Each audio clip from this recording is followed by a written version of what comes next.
Tole nagaan gooftaa keenyaa isiniif haa ta'u. Obboloota keenya akkam jirtu fayyaa keessanii obboleessa keessan abdiidhaa.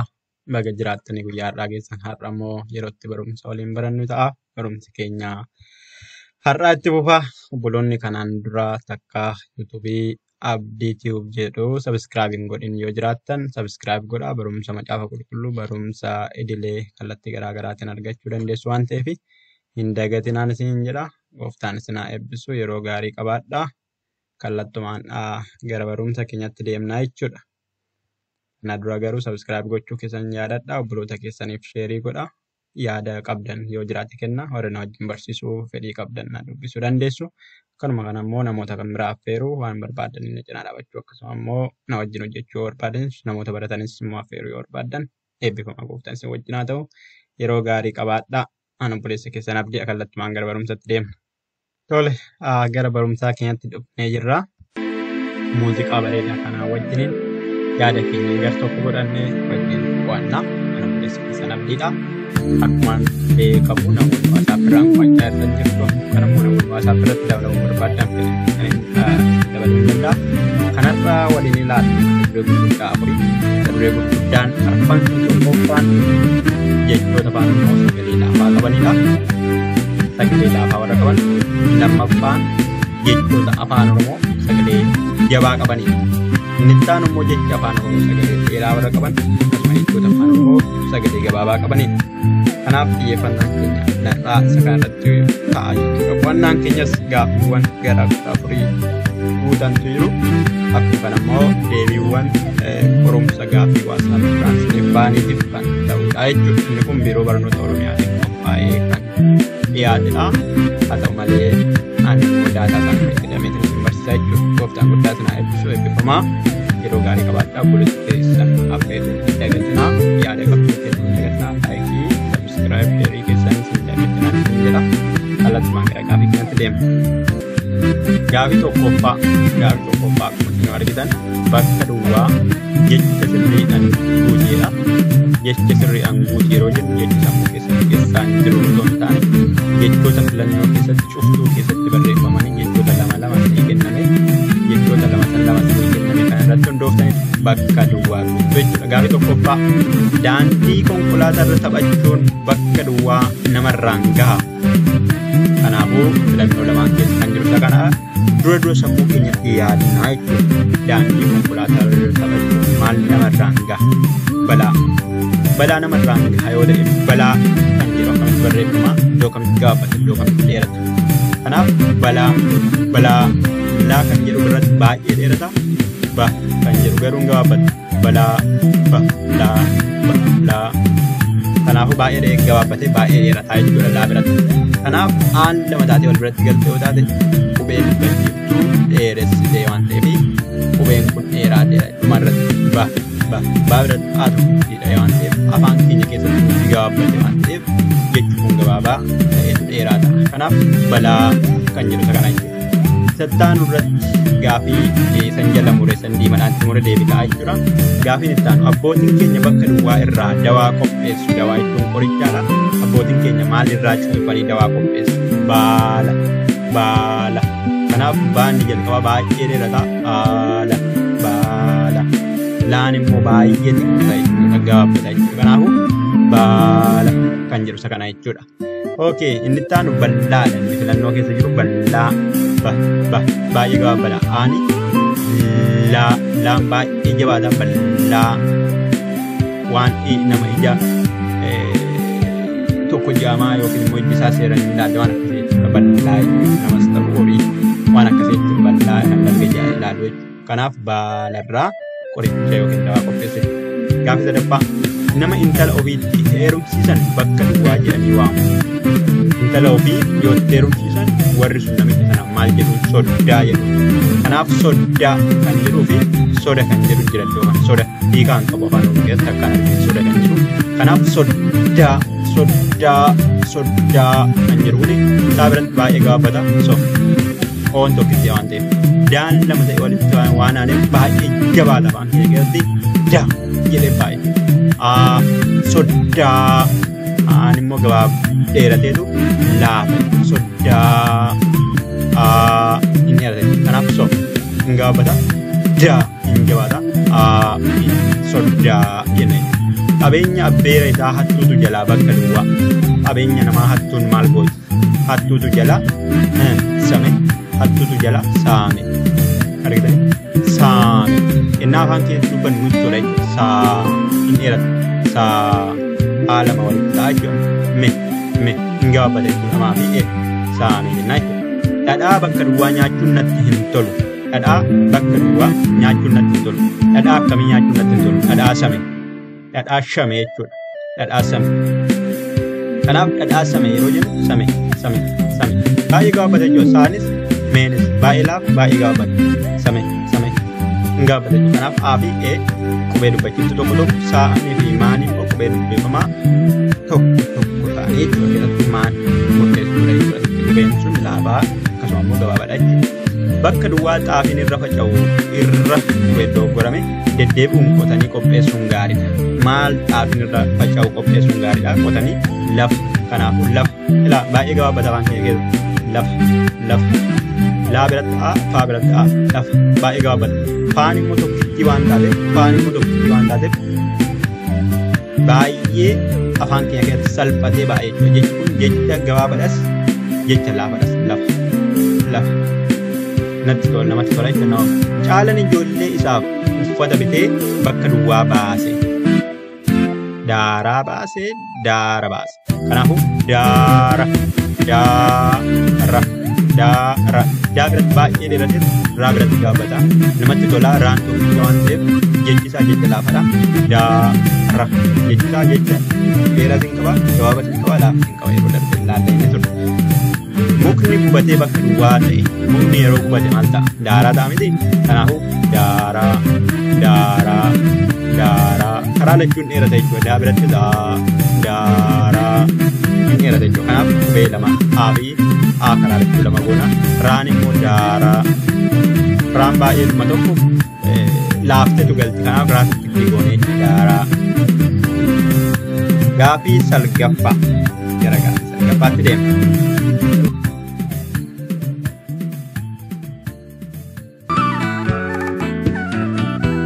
Gaafii salgaffaan fuduraa hin bilchaanne nyaachuun dhukkuba bakka duwwaa namatti fida dhukkuba maalii namatti fida fuduraa hin bilchaanne nyaachuun dhukkuba garaa namatti fida afaan hin beekne yaada keessa hin beekne dhukkuba garaa garuu akkamitti barreeffama garaa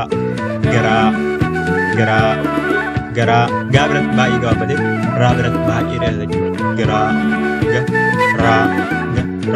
garaa kanaafuu raan immoo afaan keenya baay'ee salphattee baate garaa kanaafuu raa tokko ta'aa jechuudha jecha gabaabas qaba jecha dheeras qaba jecha laafas qaba garaa ookee kurnaffaa bakka duwwaa cilaaloo irra dhaabatanii yoo gadi ilaalanii ooyiruu qamadii irra faca'ee hedduutu namatti mul'ata maalirra dhaabatanii maal cilaaloon maal gaara kanaafuu garaa fi gaara kan jedhu gargar baafnee beekutu nurra jiraatu daara fi daaraa kan jedhu lafa kan jedhu same kan jedhu saame kan jedhu soddaa kan jedhu baala kan jedhu balaa kan jedhu gargar baafnee nurra jiraatu balaa kan jedhu hammatee kan jedhu ganaatti deemu kanaafuu gaara gaa biratti baay'ee dheerata ammoo faallaa jedhama faallaa garaa jedhu gaara gaa biratti baay'ee dheerateetu biraa biratti gaabbata akkasuma raan immoo baay'ee salphattee waan gidduu abaatuu fi jecha laafa jecha dheeras jecha gabaabas karaadha keessaa qabudha jechuudha.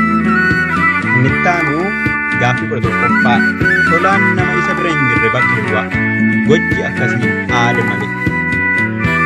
Kanaafuu tolaan nama isa bira hin jirre yoo maal godhu gochi akkasii aada malee. Yoo hammate moo yoo hamateedha jechuudha. Yoo hamate aada malee miti nama bira hin jirre maal godhu nama beeramu.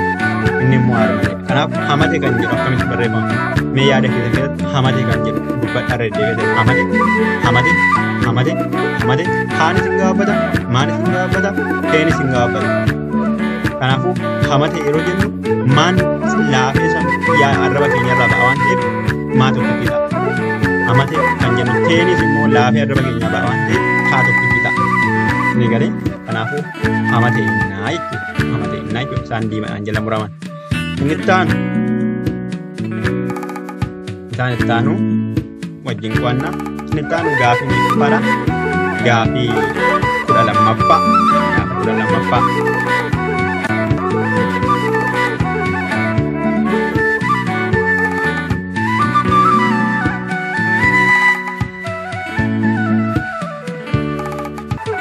Gaafii 12ffaan tolaan abbaa isaa harka lama qabee bakka duwwaa.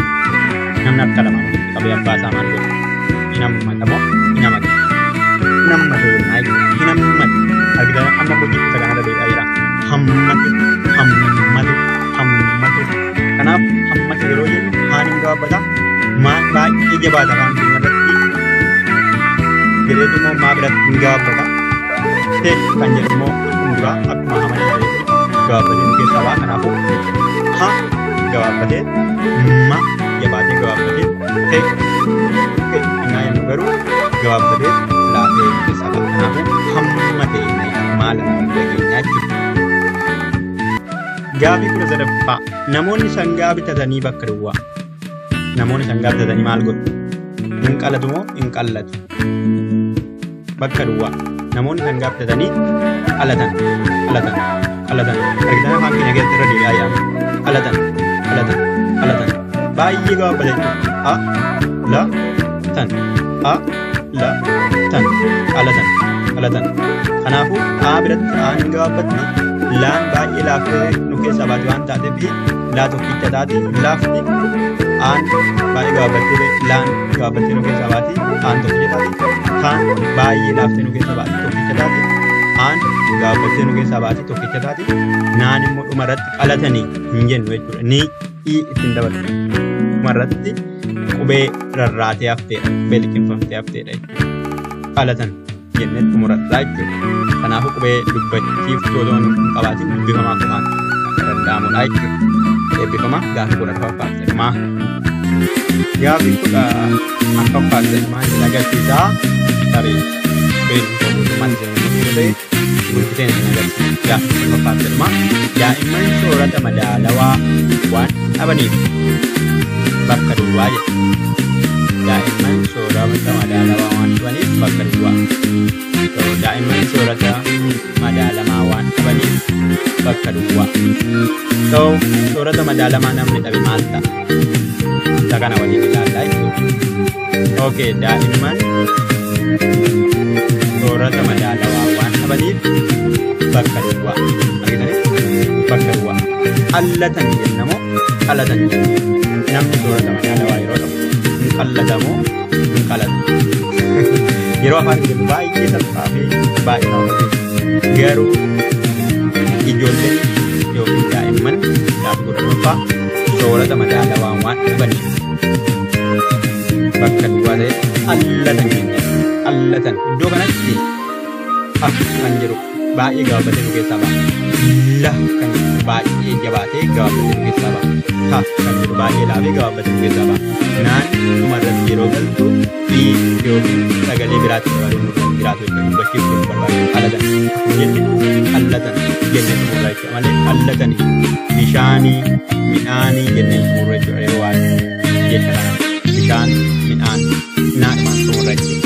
Akkuma fakkeenyaaf jiraam jennee kanaaf dubbifamaan xumurra dandeenya. Kanaaf iddoo kanatti waan biraa isin hubachiisuu barbaadu qalatan isa jedhuu fi qallatan isa jedhu kana nama qal'oo jennee laa fayyadamnee qal'oo hudhaa keenyee qooda laa jechuudha. Qooda dubbachiiftuu laa isa tokko daddabeessine laa tokkichatti fayyadamnee jennee hudhaa keenyee mallattoo hudhaa yeroo darbeessu barsiisera. Jechuu waan dandeenyuuf qal'aa fuunee laa biratti fuunee aatti dabaluu waan dandeenyuuf akkuma qallatan jennee dubbachuu dandeenya. Jabeessine hin qallatan ijoolleen nyaata badhaadhaa waan dhabaniif akkuma jennee dubbanne. Akkuma kana immoo yoo barbaanne laa lama sana keessaa tokkoo fi lammaffaadha jechuu jennee jennee laa hudhaa qooda laata tokko jennee atan jenna jechuudha. Qal'atan jennees taa'uu dandeenya. Waan ta'udha. Proogiraam guddaa kanaa jechuudha. Ture yeroo biraa walitti deebiin nagaadhaan tura eebbifamaa. Akkuma kanammoo amma kallattumaan barumsaa qulqulluu barumsaa afaan oromoo